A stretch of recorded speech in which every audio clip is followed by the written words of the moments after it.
Oh, hello everyone. Today I have a really special presentation to give a little bit about the MIN, TL, XH, and the battery storage solutions. We're going to discuss a little bit about the installation procedures behind these products. I'm going to discuss a little bit more about how these products are kind of working together, and we should be able to put together a really nice presentation for you. So let's start. So today we're going to discuss a little bit about choosing the proper inverter location, as well as the battery, the ESS locations, what to watch out for when you're installing these products. We're going to cover the installation procedures of the inverter itself, how to wire the system up, some conductor sizing, and approach to actually implementing the DC conductors, AC, and the grid conductors to the inverter. We're going to discuss about installing the battery storage, so the RO high voltage battery and the APX high voltage battery. It's a little bit of a sneak peek for the APX. Some things are not set in stone, but we're going to cover a little bit more about what is set in stone at this time. So watch out for the APX. It should be launching sometime after July. And finally, we'll also cover the commissioning apps, installation of the rapid shutdown switch, how the rapid shutdown is kind of working together with the PV array. We're going to talk a little bit about safety in the PV array and safety in the installation procedure.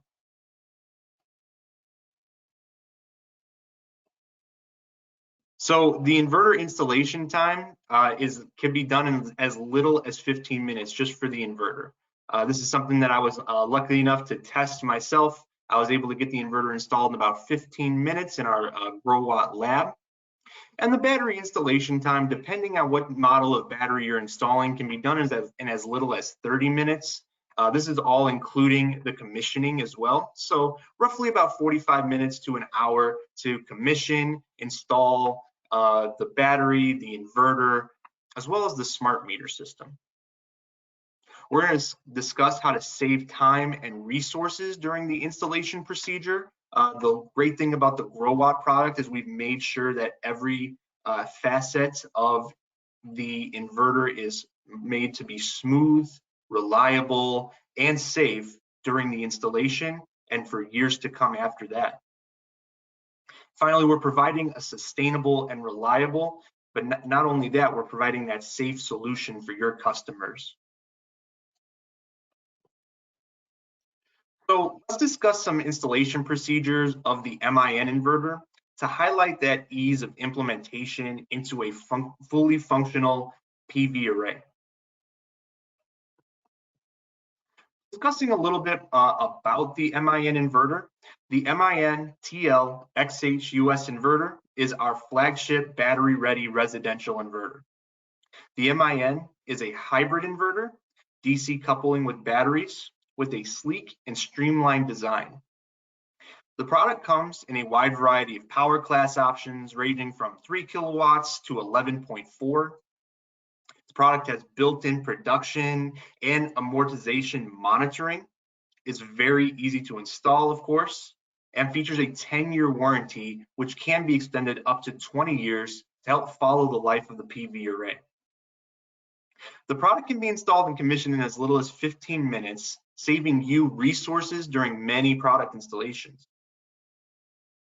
The MIN features a whole home backup solution with the SYN product. It supports critical load backup with our automatic transfer switch and also whole home backup with the SYN. Supports 2017 module level shutdown with either a TIGO or an AP smart transmitter built inside, which we're going to take a look at a little bit more today.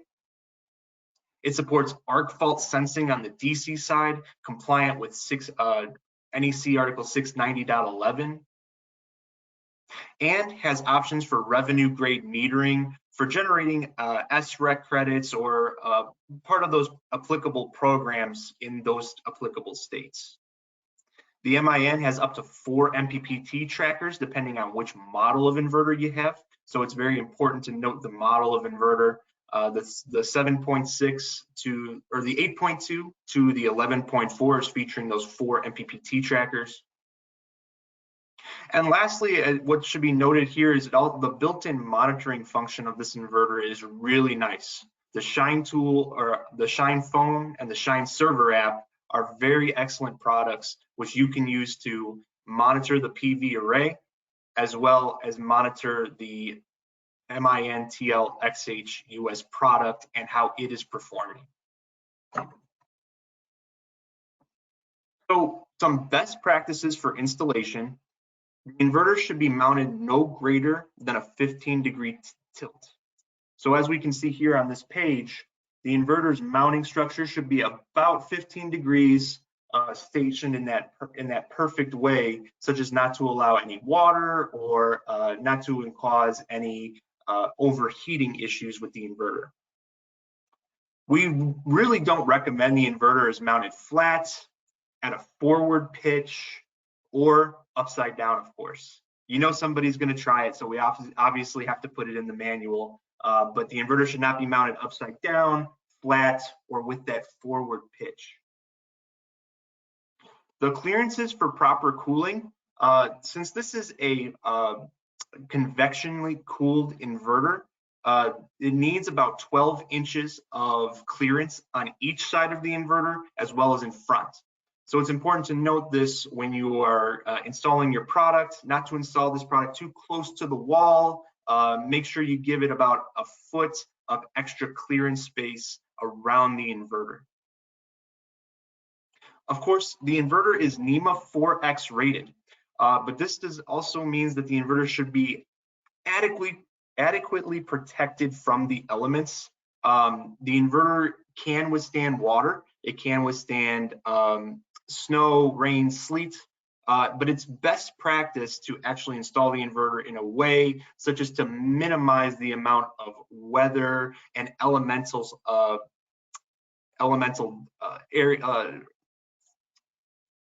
such as like elemental problems and things of that nature. So we want to install the inverter underneath a roof, kind of in this nature, away from the rain and away from the sleet, if possible. The inverter is NEMA 4X rated, so it is highly safe and can be installed in any of these situations.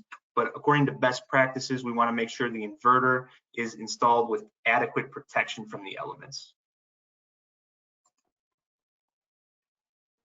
So what's included in the inverter box?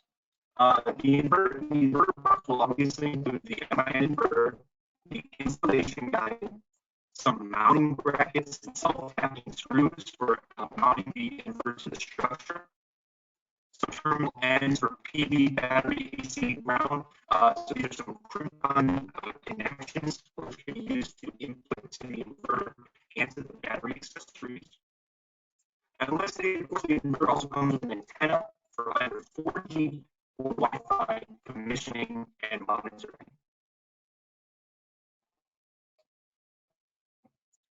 So here we can see a little bit about the interface of the MIN inverter.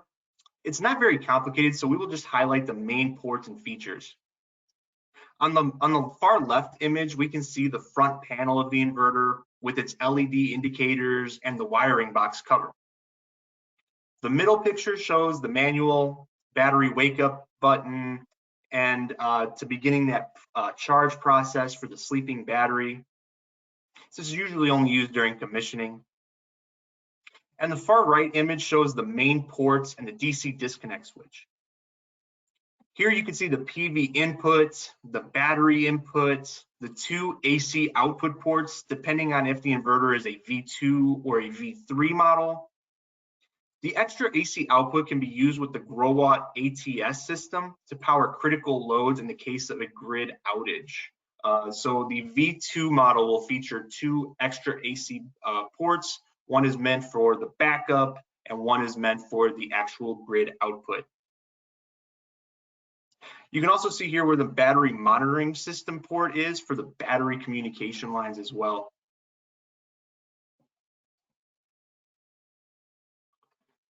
Going underneath the front cover of the inverter, we can see a little bit about the actual interface of the inverter, where everything is connected to, and how this is interfacing with the battery and everything else along the chain.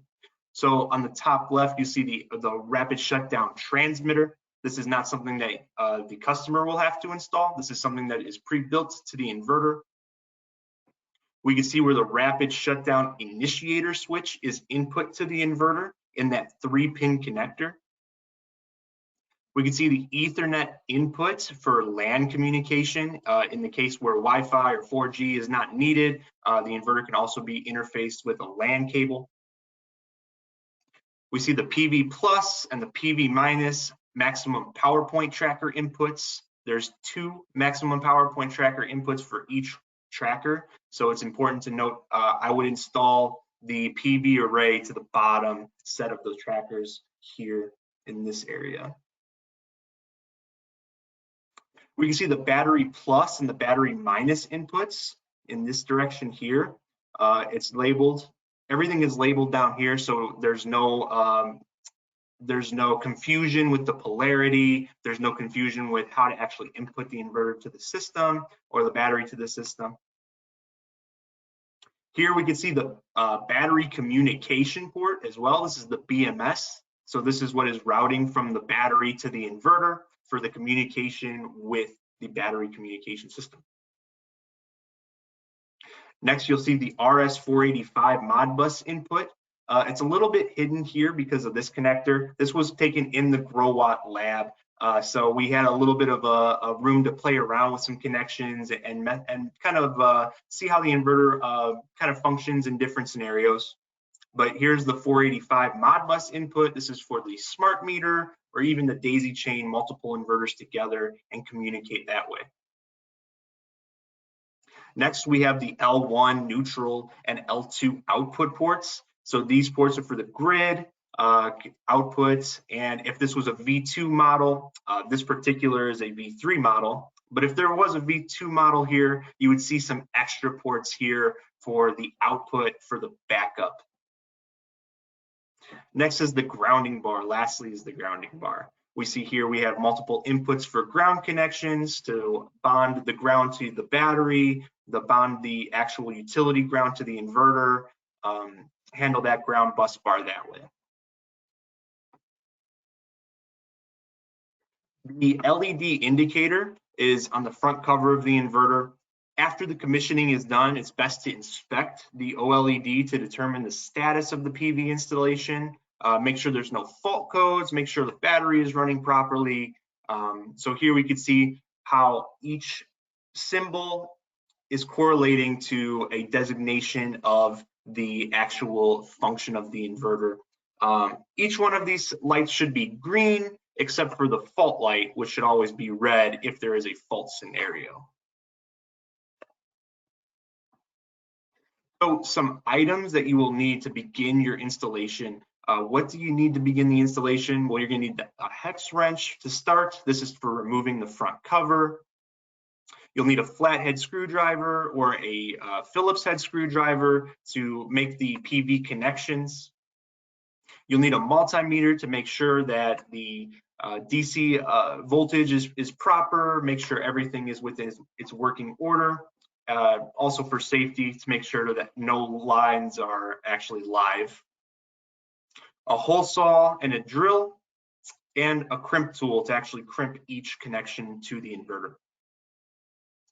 So once you open the box, it's best to inspect the inverter, the APX or RO battery, and parts for any damage. Attach the mounting plate to the structure in the picture as shown. The inverter will come with a mounting plate, and this will be used to connect the inverter to the wall. It just slides down. Slide the inverter down onto the mounting plate and attach the bottom mount to the structure. So the inverter has the bottom mounting bracket. This is already attached to the inverter, and then the actual mounting bracket for the inverter itself comes in the box, but is not attached to the inverter off the bat. And then the next step would be to start drilling the conduit holes into the MINTL XH inverter. This was something that I recommend to do, especially if you already have everything planned out and laid out. The next step would be to drill those conduit holes while the inverter is on the wall and while everything is set up already. after mounting to the structure, I want to drill out those conduit holes there. The conduit size can be either 3/4 or 1 inch. It depends on the hole saw and the type of conduit we're using. It's best to be very cautious when you are drilling out that hole. We want to make sure that you're not damaging the internal of the inverters. This is something that is not going to happen very often. If you're not using enough caution, you may go through the actual housing of the inverter and damage some components. So let's take a little bit of caution, not too much. Next, we'll remove the front cover of the inverter with a 5mm hex wrench. So there's 4 actual hex bolts that are attaching the front cover of the inverter to the housing. So a 5mm hex wrench will be ready to actually remove that bracket.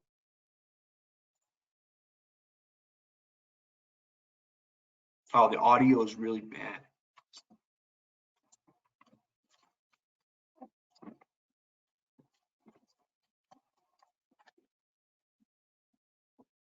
Mm.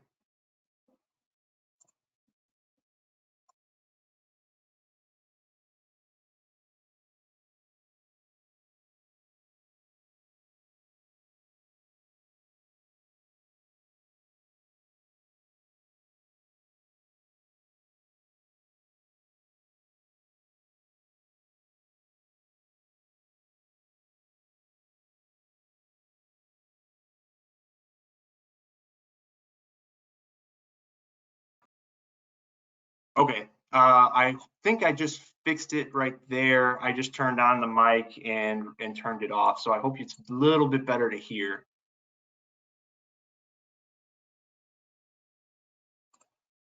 Okay, great.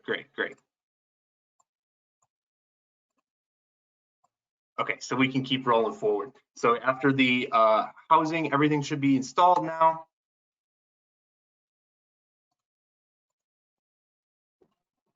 Okay, so the inverter is NEPA 4X rated. But however, I believe it is best to seal all of the conduits that enters the inverter to ensure condensation or potential water egress does not affect the inverter from pulling conduit ends on the roof. Some of us utilize rain-tight conduit fitting compressions or conduit compression fittings, and to utilize a type of sealant or a putty to block off that conduit entrance point. This is to ensure that there's no air circulation within your conduits, especially if the inverter is coming from outside to inside. Usually that can be a problem.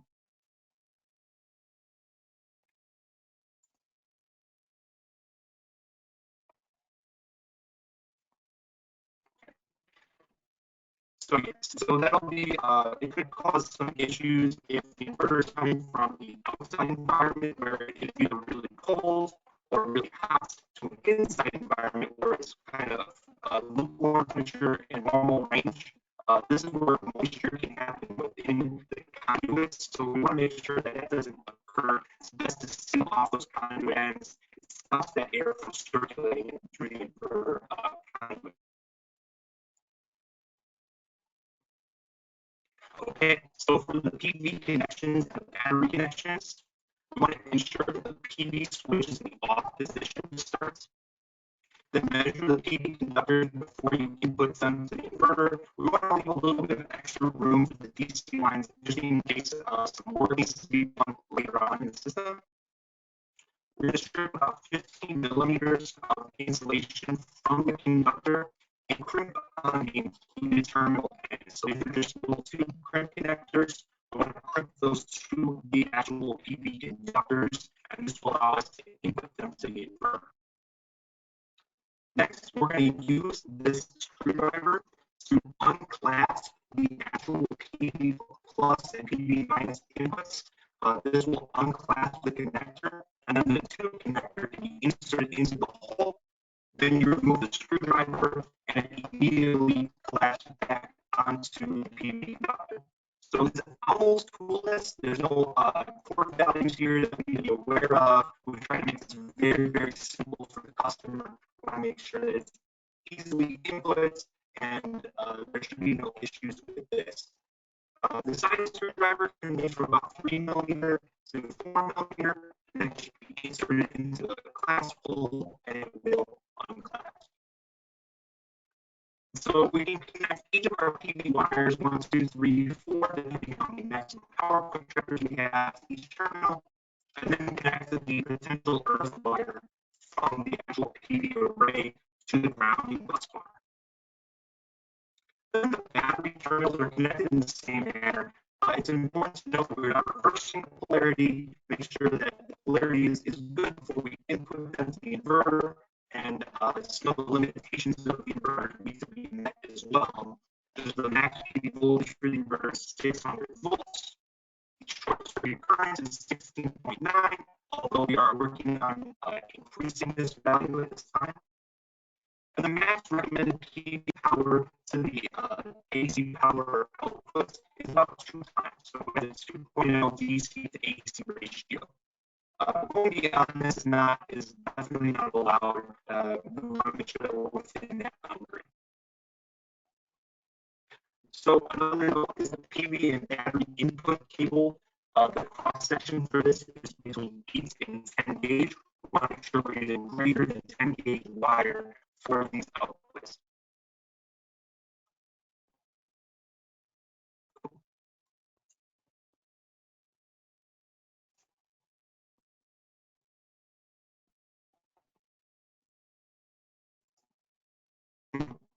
Audio is still bad.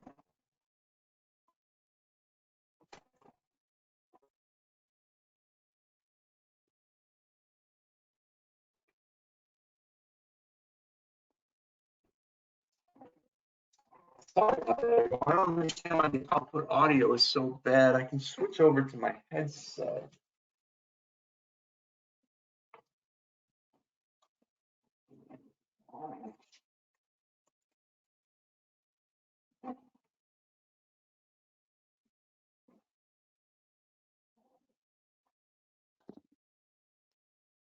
Okay. Has the audio gotten any better now?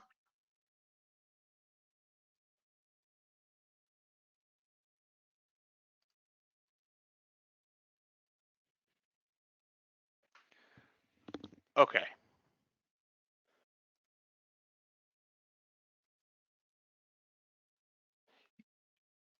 Yeah, so switching over to the headset should be the ticket here. Sorry about that. So next is the AC grid connection terminals. So we want to ensure the AC wires are not energized before we input them to the inverter. Next step is to strip again another 18 millimeters of insulation between the crimp and the terminal end.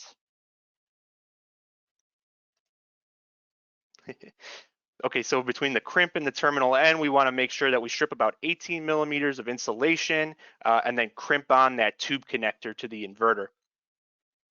Next, we would connect the wires from the grid to the L1, neutral, and L2 terminals. And then the potential earth is connected to the ground bus bar. For the AC wires, the AC conductors, we want to make sure the cross-sectional area is between 6 and 8 gauge. We want to make sure it's greater than 8 at least. All of the terminals here are rated to 90-degree temperature ratings. So 90-degree wire can be utilized, 75-degree wire can be utilized, but the terminals themselves are rated to 90 degrees, very important for your installations here.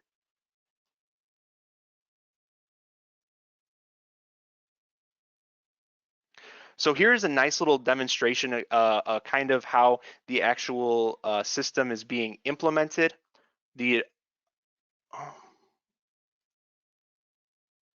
Great.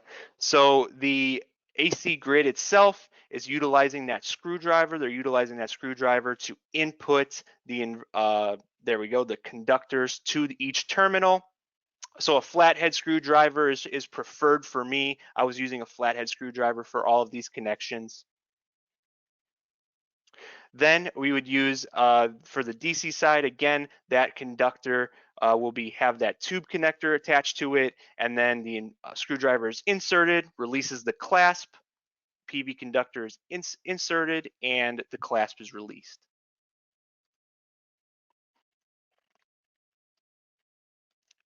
Excellent. So next is the NEC rapid shutdown system for the inverter. The inverter includes either an AP Smart or a Tigo transmitter, and the rapid shutdown initiator button is also included with the inverter box. So the rapid shutdown switch is something that will be installed external of the inverter, and that's the actual initiator switch for the rapid shutdown. The rapid shutdown is, the transmitter is sending a heartbeat signal to each rapid shutdown device that is located on the roof. And the inverter is compatible with either the Tigo TS4A, the 1 or the 2 input model, as well as the AP Smart RSDS and the RSDD, the Duo.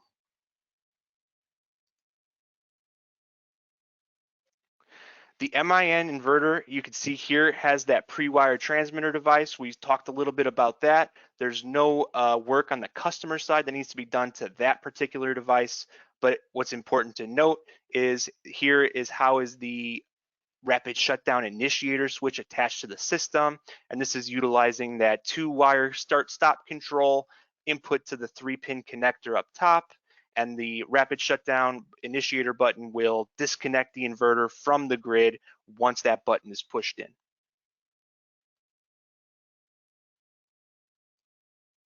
The bottom of the inverter features 2 antenna locations, and this is important for when you're connecting either Wi-Fi communication or 4G communication.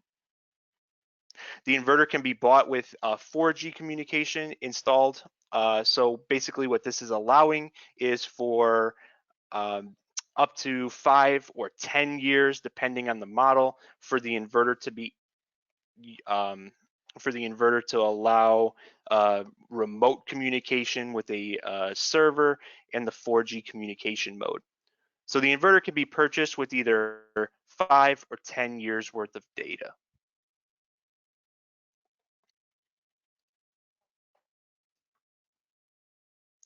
Next, we'll talk about the installation procedures of the ARO battery.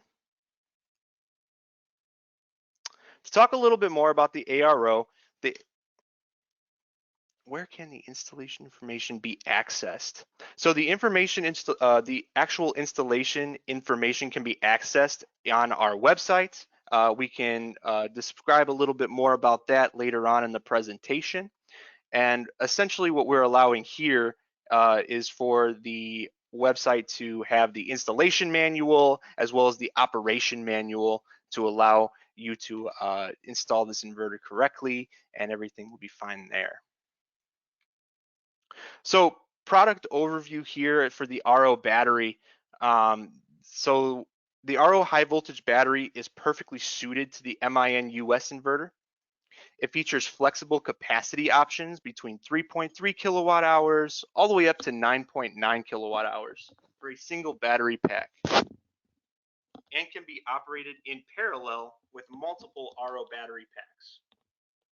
We'll discuss a little bit more about how this is working in the next couple of slides, but the most important part of this is that multiple RO battery packs can be connected together to work in parallel and increase the output power of the system. A single RO battery can discharge about 5 kilowatts, but also can be expanded to discharge up to 10 kilowatts to support the customer load during grid outages. The chemistry of the battery is a safe and reliable lithium ion phosphate with a cycle life greater than 6,000 battery cycles. It's really nice. It's also has a very impressive 90% depth of discharge for greater use of the battery capacity.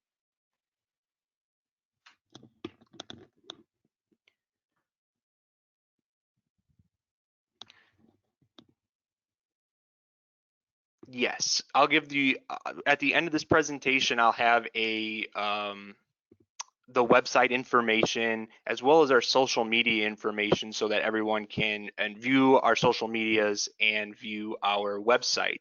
The website will also determine, it'll give you the information for the inverter and all of that information. So when you're paired with the RO battery, the entire system warranty is covered. So there's no dealing with multiple battery manufacturers as well as multiple warranty periods. The MIN is there to eliminate the confusion of dealing with that and handling with one technical support agency for one manufacturer. The RO battery is NEMA 4X rated as well. Can operate between 14 degrees and 122 degrees Fahrenheit, and features natural convection cooling. So there's no fan in the system. The system isn't very loud and allows for this installation to be done in pretty much any environment. The RO battery cabinet comes with mounting accessories and the user manual. So inside the box will show the user manual, the high voltage cabinet, as well as the expansion bolts and some mounting accessories. The ML33RTA is the battery module that will be used for the installation. This is for the RO high voltage battery, and it comes with the installation accessories as well as the installation guide there.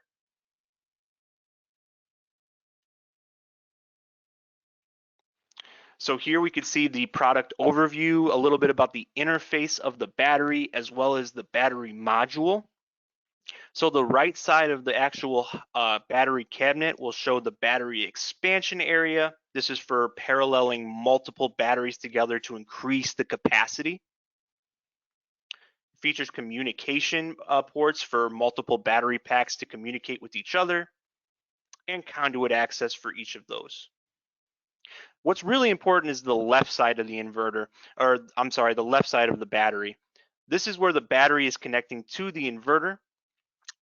This is where the PV or the DC lines connect to the inverter, the battery management system or the battery communication. The battery disconnect switch is located on this side, as well as the start button for remote startup in the case that the battery doesn't start up. The first time you would install the battery, you would want to push the start button, and this will allow the battery to begin its charge-discharge cycles. The battery module interface features the positive and negative terminals for connecting the batteries modules together into the cabinet. It features the link in and link out. So this is for communication for multiple battery modules. And next is the power control system. And this is for mainly just jumping the first battery module of the system and making that the master battery module. We'll talk more about how to wire this in a second. The device front is very simple. It just features a bottom cover as well as an LED interface for showing the battery charge and the state of health or the state of charge of the battery. So securing the battery to the wall. The first step would be to mark the location for drilling the holes to the wall. We want to drill about 1/4 of an inch into the wall to secure that battery to the structure, using a 1/4 inch drill bit to actually make those holes. Next, we would insert the expansion bolts and then hammer those expansion bolts into place. These are what the screws are going to be actually screwing into those little expansion bolts there.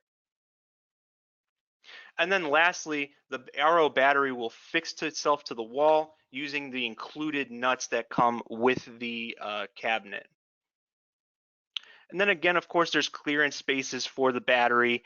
Because the battery is convectionally cooled, again, there's a heat sink on the back. We want to ensure that there's enough clearance space on each side of the battery to allow the cabinet to properly cool itself.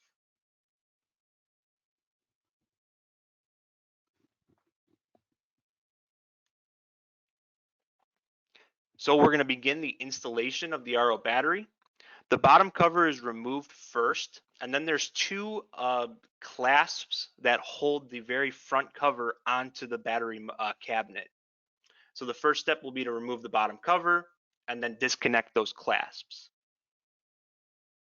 Second, we'll remove the screws of the front cover and remove those for the access to the main cabinet. Once the main cabinet is open, you'll see here the ground connector, the actual battery LED display is here. We will disconnect the ground conductor and the battery display for removing the front cover. And then inside of the cabinet, you'll see the DC and the battery management system connectors. What's nice about the RO battery is each of these are labeled. There's no confusion about where each of these battery connections need to go.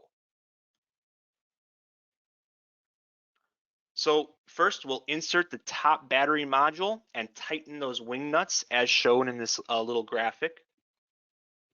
We'll connect the link out, the upper battery PCS, so it'll be labeled upper bat, to the battery module. The jumper is included in the battery module box, and that will be placed in the link in port for the very first battery module. So this is the top half of the cabinet, as you can see in the graphic as well. And then lastly, of course, the battery positive and negative cables will be input to the battery module. We don't want to reverse the polarity. This could damage the battery. All wires on the inside are marked for their proper purpose, again, making that installation very easy.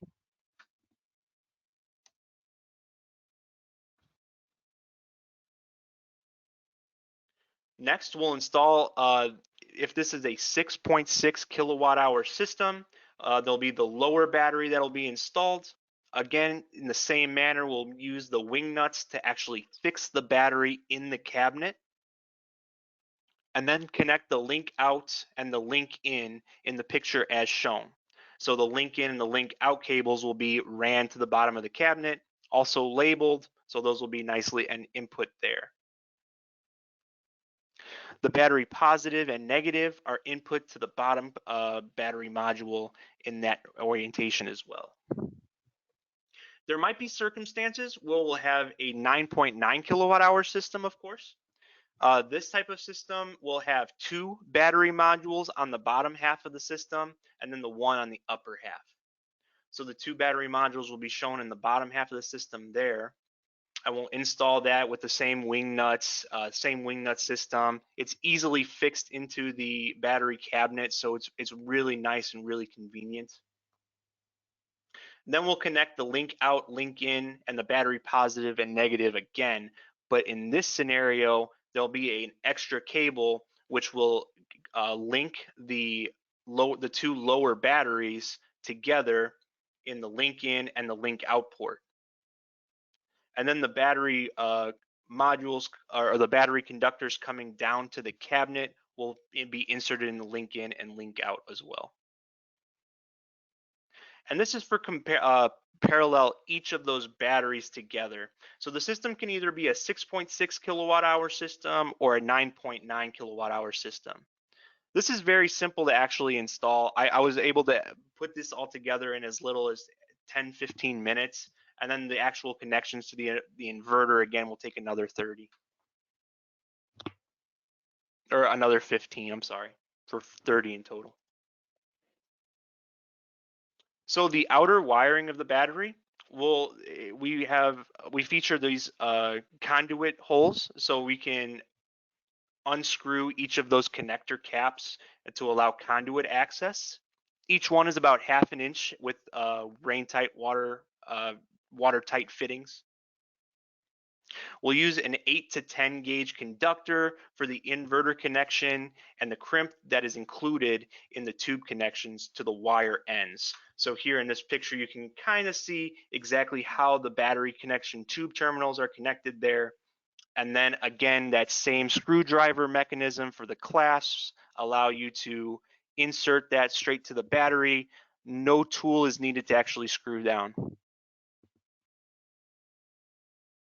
So the price range comparison, I see this question come in. Can you give a range for price, kilowatt hour, or comparable cost estimate for each system? Let me see here. For each, okay, cost estimate for a unit. So this is something that you'll have to find through our distribution partners. The price is going to vary based on who you're actually buying through. It's not a price that we can really give to end customers or things of that nature. But if you look through your local distributor, you'll be able to see what the price range for each of those battery packs are. Okay, so next we'll use 8 to 10 gauge conductor for the inverter to the battery. Connect the negative and the positive ends of the battery terminal of the inverter.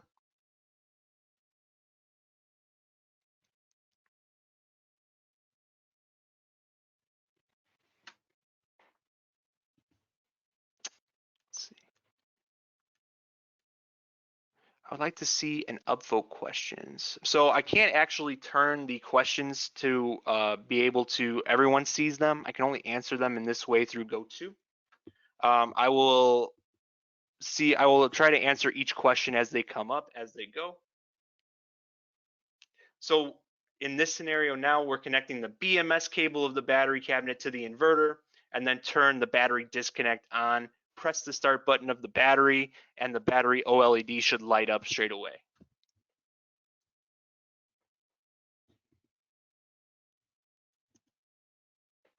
So 2 RO high voltage battery packs may be implemented in parallel in this manner to increase the discharge capacity of the system up to 10 kilowatts and the total capacity up to 19.8 kilowatt hours.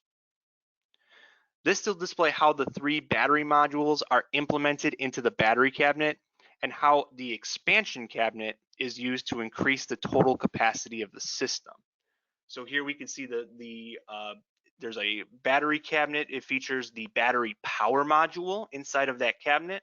And then the expansion cabinet does not feature the battery module. It's only featured in the very first battery cabinet. So each battery is able to handle up to 9.9 kilowatt hours. Using the expansion cabinet, we can increase that to 19.8 at 5 kilowatts. And then each inverter has 2 battery input connections. So each inverter can handle 2 of these battery systems together for a total output power of up to 10 kilowatts at a capacity of up to 39.6 kilowatt hours.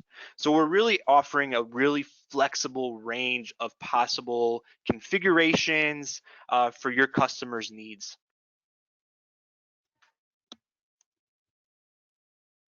So if the expansion cabinet is going to be used, the left side or the left side of the battery cabinet will be utilizing the CANCOM as well as the battery expansion terminals, that breaker there that you see, to actually expand to the next battery cabinet over. So those 2 batteries may operate in parallel, and this is going to increase the total system capacity. Yes, let's go back. What is the inverter rating on the last picture slide? So the inverter can be anywhere between, the output power of the inverter is obviously going to affect what the output power of the battery is going to be. So the maximum output power of the battery and the inverter would be 10 kilowatts. We can have an 11.4 kilowatt inverter, but the maximum output just operating on the battery alone with no PV is capped at 10 kilowatts here. So the inverter range doesn't quite matter too much. The inverter will output its maximum power up to 10 kilowatts with just the battery alone.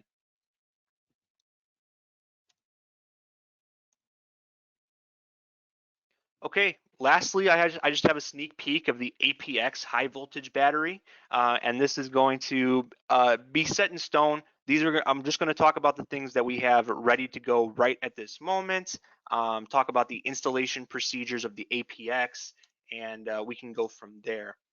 So the APX is compatible, of course, with the MIN XH US inverter. This modular battery is set to be released at the end of July, into maybe a week into August. It features a modular design to stack the battery capacity up to 30 kilowatt hours at a maximum discharge power up to 10 kilowatts. The most important feature of this battery pack is the modular energy optimization function, which allows a long life cycle and upgradability of the battery. The APX battery can support automatic balancing of the battery packs for use with packs of different state of charge, different states of health, and different years of use. So this is going to allow the battery to remain future proof for years and years to come after the initial installation. This feature allows your customers to increase their battery capacity after years of use and then keep the maximum capacity of the battery optimal in various circumstances. The battery uses a lithium ion chemistry with a 90% depth of discharge in the same manner as the RO battery. The APX battery also features natural cooling, convection cooling through the temperature performance of the battery, and battery is able to be installed below 14 degrees Fahrenheit. It can be installed in any climate, but the operation of the battery will end at about 14 degrees Fahrenheit. So it's best to start these batteries indoors if you're in a really cold climate, such as the northern United States or in Canada. So here's a little bit more about the actual the modular battery optimization function. So again, we're able to mix packs of different capacity, not too much of different suppliers, but mix packs of new and old batches as well. So after different years of use, after different times on the shelf, the battery is able to be utilized for years and years to come, and then remain flexible in the future. The built-in pack also allows for different states of health to be used and mixed battery packs of old suppliers. So here we can see the power module interface. The battery positive and negative terminals for the MIN XH-US inverter are shown here on the power module interface. The inverter port to communicate with the MIN, so this is used for the battery management system. The BMU port to communicate with other modular batteries in the pack, and the battery module positive and negative terminals as shown on the APX battery. Is it possible to charge the APX high voltage battery with the grid energy in the MIN XH-US inverter unless PV available? So it's possible to charge the APX and the ARO battery in multiple different ways. The batteries can be charged either by importing from the grid or by charged through the PV array itself. So because the MIN inverter has a DC ratio of 2.0, so a 20 kilowatt array can be installed on a 10 kilowatt inverter.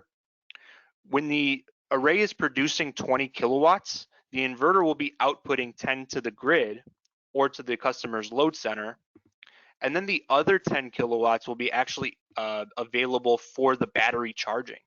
So it's possible to charge the APX and RO battery in multiple different ways, and we'll also talk a little bit more about them in a little bit later on in this slideshow.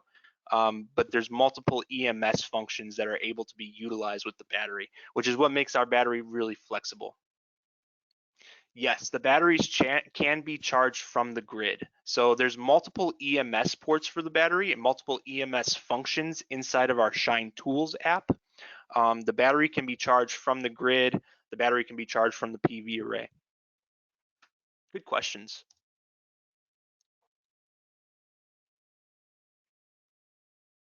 Or from a genset, of course. So if you have the SYN, the automatic transfer switch for the whole home backup solution, yes, it is possible to use a diesel generator or a gas propane generator to implement to the SYN and charge the battery with the generator.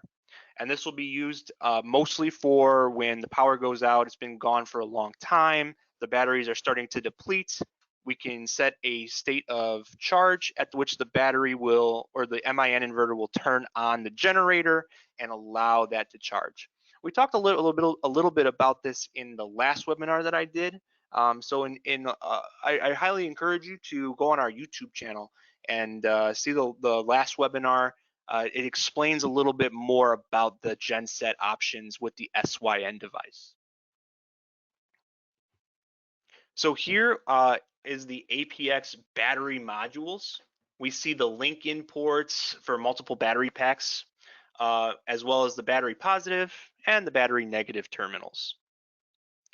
Each module comes with these little watertight connectors, essentially. There you can see them installed in the slideshow right now. We're going to remove each one of those for inputting to the battery, or inputting each battery together, and we'll describe a little bit more about how that goes. So what's included in the power module? The power module includes the trim covers for aesthetic reasons and to make the battery look really nice, as well as the warranty card, the quick installation manual, and all of the mounting accessories that you will need.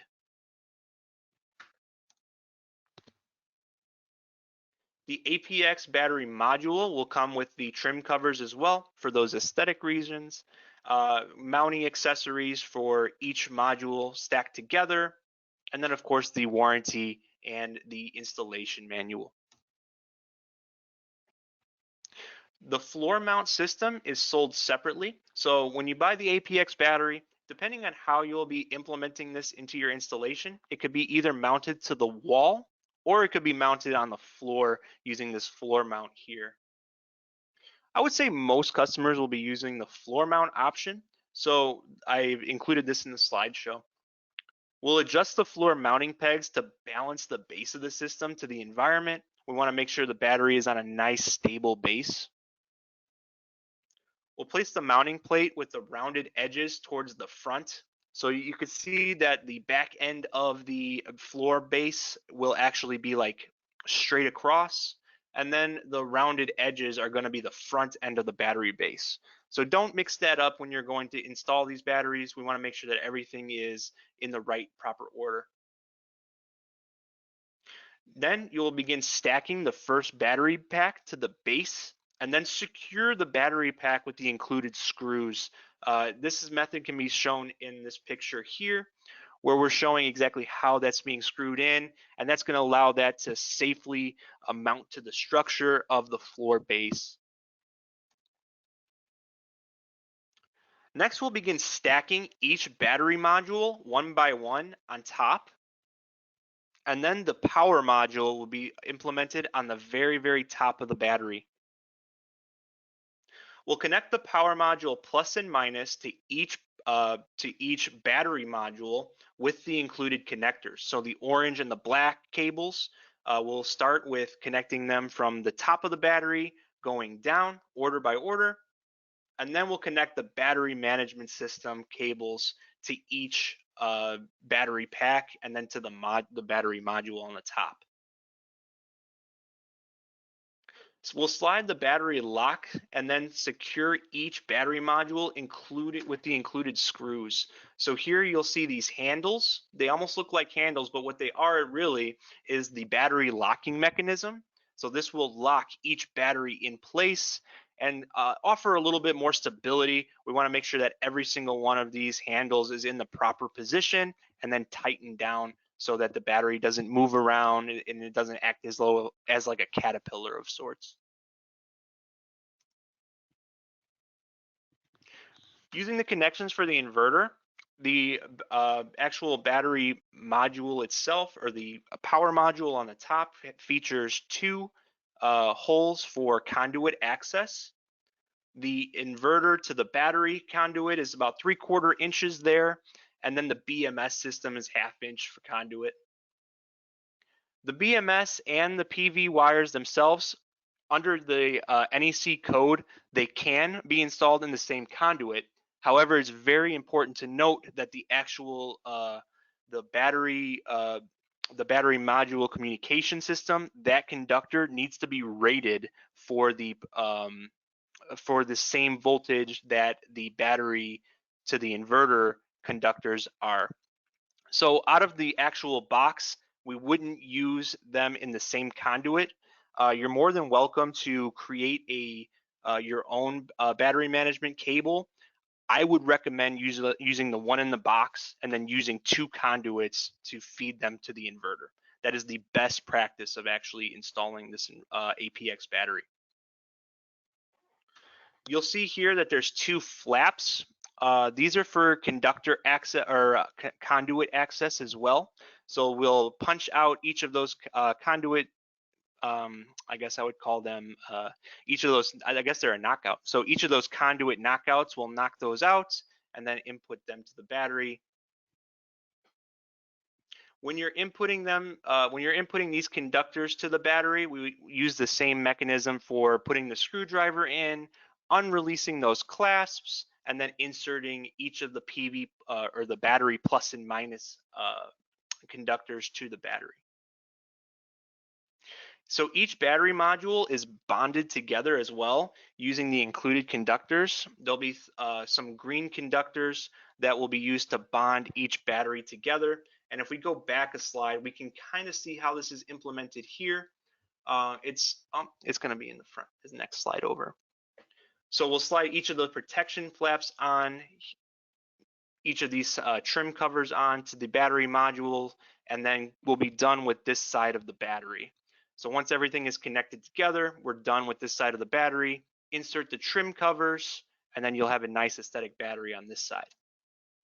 Moving to the other side of the battery is where the bonding connection is actually done. So here we can see how each of these conductors is bonded to each battery.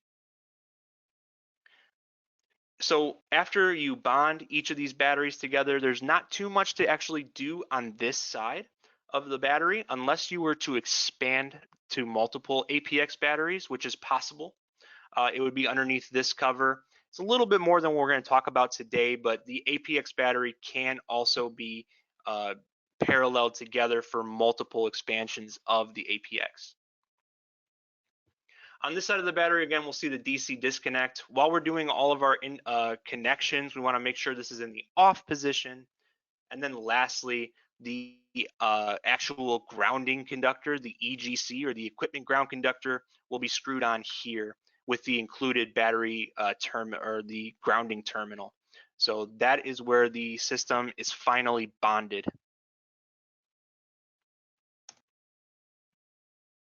Lastly, we're going to talk about the commissioning and then the online management of these systems.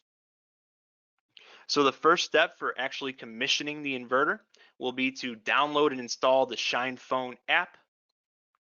This QR code will give you access to the Shine Phone app. It's available on iOS, Android, and make sure you download the proper version. The Shine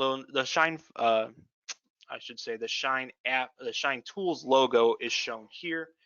This is the Shine Tools logo. So the Shine Tools app guide, the very first start, once we turn the system on, we're going to see the inverter all turning on. Everything is turning on together. We want to download the Shine Tools app, and then this will be the very first screen that we see. We can either select an O&M user or an end user. The end user is for if you're not doing very many installations, if you don't plan on installing very many of these systems, you can just opt for the end user type of approach. But for customers that will be using these systems more and more, for customers that will be installing more, the O&M user is available on the OSS website. So it's good to create an OSS account and then set yourself as an OMN user. But for this particular slideshow, it's easy, very easy to just be an end user. The end user password is OSS and then the date of today. So if I were commissioning this inverter today, the OSS would be, or the end user password would be OSS 2023 0719. Simple enough. This is detailed in our installation and commissioning manual, so it's not something that you have to remember at every site installation, but you can read it on each. Next, we'll select the direct Wi-Fi function. So either utilizing if this is for the MINTL-XH, this is the only function that will be supported with this inverter. So please select this option, and then go to set will be the next screen that comes up. The currently connected Wi-Fi that your phone is a part of will show here, and then once the inverter is on, you'll be able to see the actual serial number of the inverter appear as a list of available networks. You're going to select the serial number that correlates with the system, and then hit next, and it should automatically connect your phone to the inverter's Wi-Fi access point, essentially. So now that you're connected to the inverter, you're going to see some screens here. It's a very, very simple app to use. There's not too much to see right off the bat. You'll be able to see the current power that the inverter is running at. You'll be able to see the charging power, how the battery is managed. The very first step, though, for our installation purpose and commissioning will be to go to the quick setting and then go to the network type. And this will allow us to set what type of network we're going to connect our inverter to. It can either be connected Wi-Fi, through 4G, or through LAN. For this purpose, we'll just go with the Wi-Fi option, but the 4G option and the LAN option are perfectly viable. One thing to note when selecting the 4G, it may take a second to actually connect to the cellular tower in the area. The inverter must be purchased with the 4G option, so it'll come with a 5 or 10 years worth of data to be exported to the monitoring portal. So once we click on the Wi-Fi area, we'll see a drop-down menu, and this will show the amount of Wi-Fi networks that are in the area, and we'll be able to enter our router password. It's very important that the server address is server US. So when this should be commissioned by default. This should be already set up by default, but make sure you say it says server-us.growatt.com and not server.growatt.com. Next, you'll hit connect to the internet, and then it'll say configuration is successful. If the configuration is not successful, there's things that you can do. Mostly restarting the router would be the first thing, making sure that you're able to connect to that router, and make sure that there's no firewalls or things of that nature set up with the router that won't allow the inverter to connect to the router. One thing to also note is the Wi-Fi settings for the inverter are set for 2.4 gigahertz. The inverter will not connect to a 5 gigahertz network. This is something to really note, especially for the mesh systems and things that are coming out nowadays. The inverter will only connect to a 2.4 gigahertz network. The next step for Shine Tools will be to select the grid code of the inverter. So now that we got the inverter online, connected with the router, we want to set the grid code. The grid code is basically dependent on which utility you're operating on or what region you're operating within. We have a multiple in this drop-down menu, including Hawaii, basic IEEE 1547-2018, the New York grid code, as well as the Eastern United States.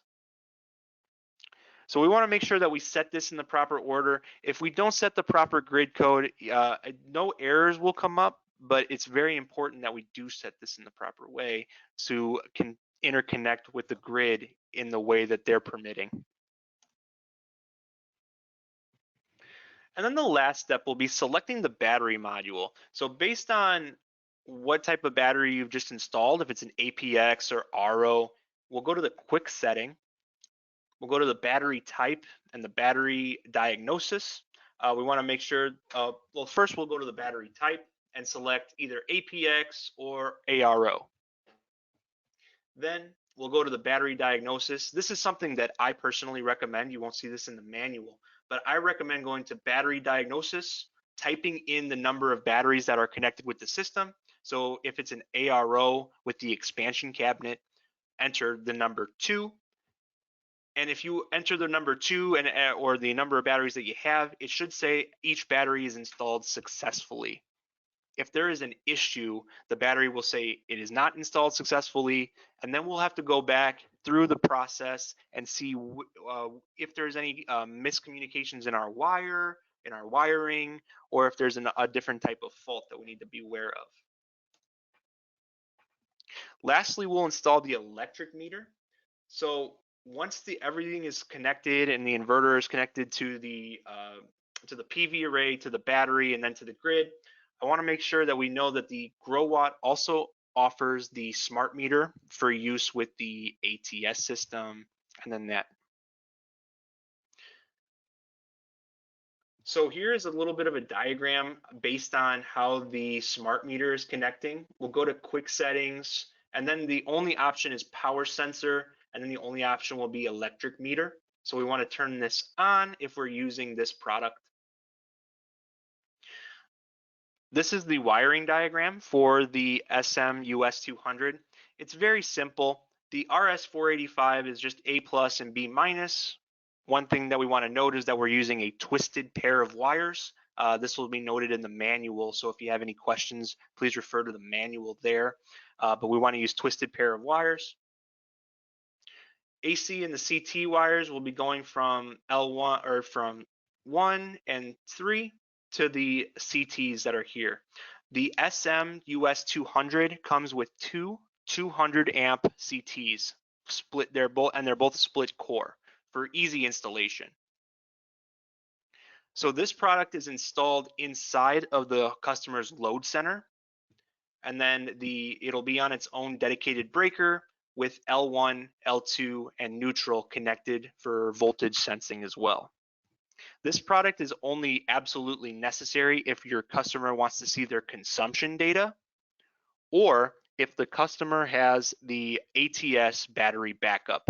If the customer is using that critical load backup system, the ATS, they're going to need to have this to measure to make sure that no island situation occurs.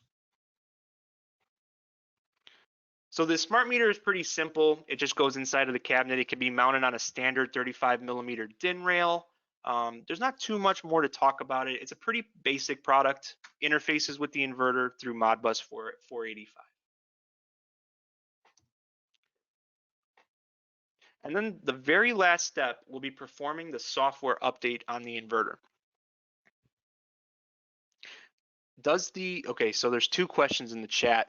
Does the smart meter assist with zero export capabilities? Yes, the smart meter is needed for zero export as well. So if you're handling that zero export limitation, the smart meter will be needed to measure the consumption versus the production of the PV system. The next will be elaborating on the different battery types. The APX and the ARO battery. The ARO is a non-modular battery system. It is a battery cabinet, and the APX is a modular battery system. It is all up to customer preference how they will install the system and what products they will purchase.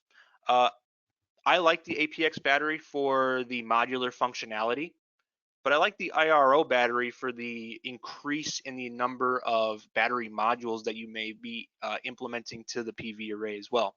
So each one has its cons, each one has its pros. So it's based on exactly what the customer's preference would be. There's no true difference between the operation of those batteries. The APX is utilizing that power module balancing function. So that is the real difference in operation. So the APX battery lasts you a little bit longer, maybe a little bit more future-proof. Okay, so finally, we're on the last step of this inverter. We'll update the inverter and the battery software. So when you first download the Shine Tools app, the version upgrade for the firmware of both the battery and the inverter itself will be downloaded directly to the app. Then you'll be able to go into the version upgrade under the device information menu, and then upgrade both of the version firmware. This is very important to do after the installation is done. We want to make sure that the inverter and the battery are running on their most recent firmware, fixes any bugs that are in the system, and make sure that the firmware is up to date, running in the most optimal manner. The last thing to also note about the commissioning guide itself, there's one more mode that I want to discuss today, and that is the pre-PTO mode.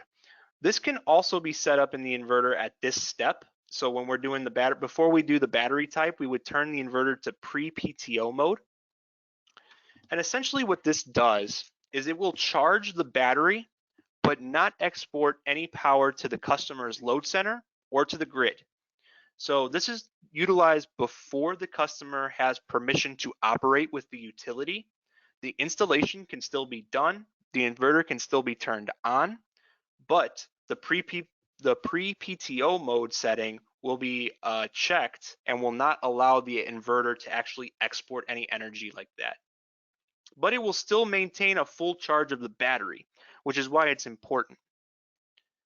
And it can also be turned off via the OSS tool. So if you have that OSS access, the O&M system that Growatt provides, this, again, it's free to register for OSS, so anybody can do that.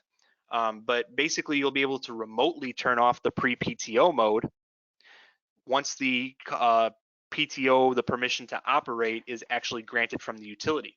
So you can turn this setting on proactively and then surprise the customer, not surprise them per se, but really impress the customer by being able to turn the inverter on as soon as the PTO has been granted. It's a really nice function. So that should be the end of the slideshow. If there's any more questions, go ahead and post them in the chat now, and I'll go ahead and answer them. If there's any other questions.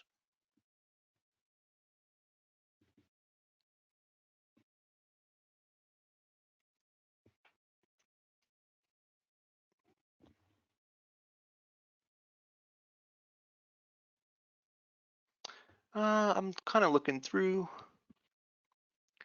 Yeah, so the installation procedure is pretty easy. Okay, so without a truck roll for PTO, yes, so the PTO, the inverter, everything can be started up right now. The inverter can be commissioned, installed, and then switched to pre-PTO mode. And then, as I said, it's really nice that remotely from your laptop at your work, just go ahead, turn the customer system on, and it will begin exporting immediately. It's a pretty nice function. Well, I really thank you for joining. I'm so sorry for the technical difficulties. They really put me on a bit of a roll. I really was not expecting that, but I'll have to procure a better microphone for this webinar here. On July 31st, we'll be discussing more in depth the actual usage of the Shine Tools app. We'll also discuss the in-depth usage of the Shine phone and the Shine server monitoring portals, as well as we'll discover like the key parameters about adding customer sites to the plant, what you can do with the OSS options and things of that nature. Yeah, so I really look forward to seeing you all there. By that time, Dan, I promise I'll have a better microphone. I'll be prepared for that one. Usually I use my computer audio, but it didn't seem to want to play with me today. So yeah, look forward to seeing everyone there. We'll discuss the OSS, Shine phone, Shine server, and Shine tools portals. Lastly, yes, don't forget to put up the links for the distributors and webinar documents. No problem about that. Lastly, some further resources. Here's our website you can find at ginverter.com, or it'll immediately go to us.growatt.com. So you'll see our website information there. You can find all of our information about the inverters, the batteries, the smart meters, as well as the whole home and the partial home backup solutions. Our sales office email is displayed here. Our phone numbers are displayed for service and for sales. We just hired a couple of new people in our sales office, so it's really welcoming to see more sales officers coming into the Growatt organization. as well as the service team. The service team is really being boosted up in the US right now. We have quite a few members ready to take any calls that you may have, ready to provide that on-site, or ready to provide you with support while you are on site over the phone and by email. And lastly, you could check us out on our Facebook, our Instagram, our YouTube, and our LinkedIn channel. Previous webinars that we've done are on our YouTube channel, as well as on our LinkedIn page too. So go ahead, give us a check out on those. You won't be disappointed by the amount of systems that are installed and how cool some of the installations that we've done are. So if there's no other questions, I think we can end this webinar here. Any other questions? Go ahead, post them in the chat. I'll answer them, and then we can go from there. Aristotle, our distributors and our webinar documents, this is where the page that you will find them. So go ahead, take a picture of this page. You'll see all of our information on our website, as well as our Facebook and LinkedIn.